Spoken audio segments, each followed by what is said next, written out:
네, 두 번째 작전명입니다. 이제는 민간이 주도한다. K우주항공입니다. 우주항공 섹터가 또 강세를 보여주고 있어요. 과연 이 우주항공 섹터 올해 내내 또 상승을 보여줄지가 궁금한데 정종택 매니저님, 지금 저희 작전명에도 나갔다시피 민간이 주도하게 된다라는 이야기가 나오고 있는데 그럼 네. 전반적으로 훈풍을 이뤄주게 되는 걸까요? 네, 저는 사실 이제 공기업도 민영화들을 많이 하잖아요. 그만큼 효율성을 많이 높이겠다는 부분일 텐데 결국 이게 자율 시장에 좀 맡기게 되면 시장은 또 성장할 수밖에 없을 거라고 좀 보여지고요. 또 민간에서는 또 자율적으로 이제 뭐 보이지 않는 손처럼 네. 또 충분히 좀 경쟁 구조에 의해서 좀 잘 전반적으로 좀 성장할 거라고 좀 보여집니다.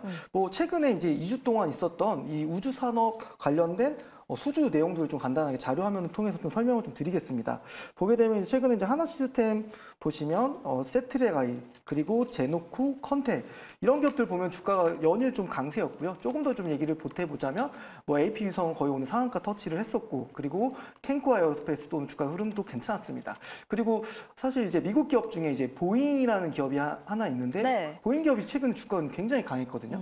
근데 보잉한테 이제 티어 1, 2로 좀 구분을 할 텐데 티어 1 기업들은 이제 동력 장치를 공급하는 기술력 있는 회사들이고요. 그리고 티어 2 같은 경우는 비행기에 들어가는 시트 이런 것들을 좀 만드는 회사일 텐데 뭐 이런 기업들도 보게 되면 아스트도 뭐 어제도 강했고 오늘도 강했다가 좀 윗꼬리에 달리긴 했지만 또 실적에 대한 부분들 그리고 재무적인 안정성의 부분들이 개선의 모습이 보여주면 추가적인 또 주가 움직임들도 긍정적으로 좀 나올 수 있다고 좀 생각이 좀 들고 있습니다. 그래서 뭐 방산이나 우주항공 쪽 이런 쪽은 계속적으로 많이 쉬었기 때문에 이제 실적 개선의 기대감들이 좀 주가가 많이 좀 끌어올릴 수 있는 부분이 될 거라고 좀 생각이 좀 들고 있고 뭐 이번 뭐 9일날 예정되어 있는 국회 본회의에서 또 우주항공청 아무래도 이제 정부 정책에서도 이제 컨트롤 타워할 수 있는 기구가 또 만들어진다고 한다면 또 정책이 방향성을 잡고 민간이 또 따라가는 이런 또 민간과 공 쪽이 좀 잘 상호작용하면서 충분히 커 나갈 수 있는 부분이라고 좀 생각이 들고 있습니다. 근데 사실 여기에서도 제가 얘기 드리고 싶은 부분은 사실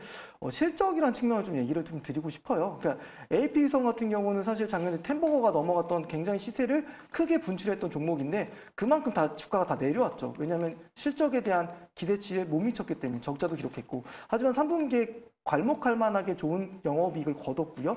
그 3분기에 좋은 실적이 4분기에도 이어질 거라는 기대감이 오늘 또 유독 주가가 좀 강하게 올라갔을 거라 좀 보여지고 있고 뭐 오늘 제가 좀 관심주로 얘기 드리고 싶은 기업은 이제 코츠 테크놀로지라는 기업도 있습니다. 네. 이 기업 같은 경우는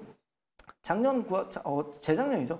그리고 재작년에 보면 이제 영업이익이 한 27억 그리고 28억 연간 기준으로 그렇게 정도 기록을 했는데 이 회사 작년 3분기 영업이익이 50억이었습니다. 네. 그래서 실적만 잘 찾아가면 중소형주 안에서도 큰 수익 낼 수 있는 종목들 많으니까요. 거기에 계속적으로 좀 포인트를 맞춰서 이런 1월 시장을 좀 대응하시면 되겠습니다. 네, 알겠습니다. 우주항공 관련 섹터 내에서 실적 관련 종목을 찾아보면 좋다고 말씀을 주셨는데요. 그중에서도 코츠 테크놀로지 주목해보자라고 말씀을 주셨습니다. 두번수 매니저님, 방산한 이야기를 좀 나눠보려고 하는, 방산이 아니라 우주항공이죠.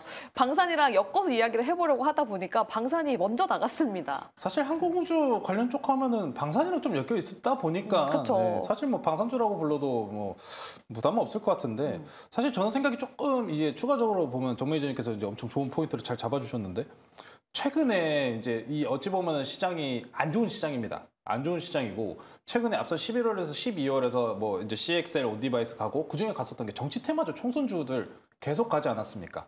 근데 지금 보시면은 최근에 오늘 기준으로도 올라온 종목들 보시면은 출산 관련주, 항공우주, 이제 우주항공 그리고 네. 뭐 이제 최근에 이제 원정원 쪽도 이제 꿈틀꿈틀하는 모습이죠. 이 세 가지 다 기억해 보시면 뭡니까? 정부 정책주입니다.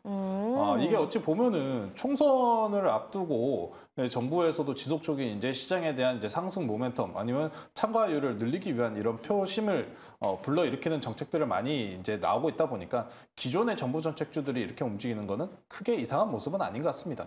총선 기간 전까지는 이제 물론 다행히 이제 총선 관련주도 봐야 되고 이런 정부 정책주도 좀 바라보셔야 될 건데 사실 이제 특히나 우주 항공주 같은 경우에는 방산 쪽과 엮여 있다는 부분이 최근에 우리가 가장 중요하게 짚어봐야 될 부분은 미국 시장 내지는 전 세계 기준으로 방산 시장이 아직도 성장세를 이루고 있다는 모습일 겁니다. 우리가 처음 시작하면서 지정학적 리스크에 대해서 좀 짚어봤습니다만 지정학적 리스크가 실질적으로 완전히 사라진 건 아닙니다. 우크라이나 러시아 전쟁은 아직도 진행 중이고요. 중동 전쟁 같은 경우는 현재 아직도 확전을 하는 모습을 보여주고 있습니다.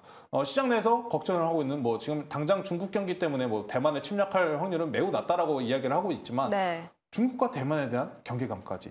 사실 지금 전 세계적으로 군비 증강에 대한 부분은 이미 트렌드입니다. 장기적으로 이어왔던 트렌드고 사실 시장 내에서 좀 소외받으면서 기간 형태로 좀 조정을 받았을 뿐이지 아주 매력적인 섹터이기 때문에 저는 개인적으로 이 방산과 엮어가지고 수출 향해 굉장히 넓힐 수 있는 종목들을 좀 많이 주목해 보셔야 한다. 좀 생각을 하고요. 그래서 오늘 좀 관심주가 이제 한국 쪽 이 항공우주 같은 경우는 방금 말씀드렸던 것처럼 한국 항공우주를 좀 가져왔습니다. 한국 항공우주. 네, 이제 방산 쪽으로도 수출에 대한 데이터로 굉장히 좋은 모습을 나타내고 있고 12월 달에 기억하실런지는 모르겠습니다만 외국계 증권사에서 우리나라 방산주들 눈여겨봐야 한다라는 레포트가 나왔었던 만큼 이 항공우주, 항공 관련주들이 그런 만큼 두각을 나타내고 있다라고 보시면 좋을 것 같습니다. 방산 같은 경우에는 사실 좀 어찌 보면 단편적으로 좀 악재성으로 보시는 모습도 많겠지만 실적주로 바라보시면서 가시면 좋을 것 같습니다. 알겠습니다. 실적과 관련된 종목들 보면 좋다라고 두 분 다 모두 말씀을 해줬습니다.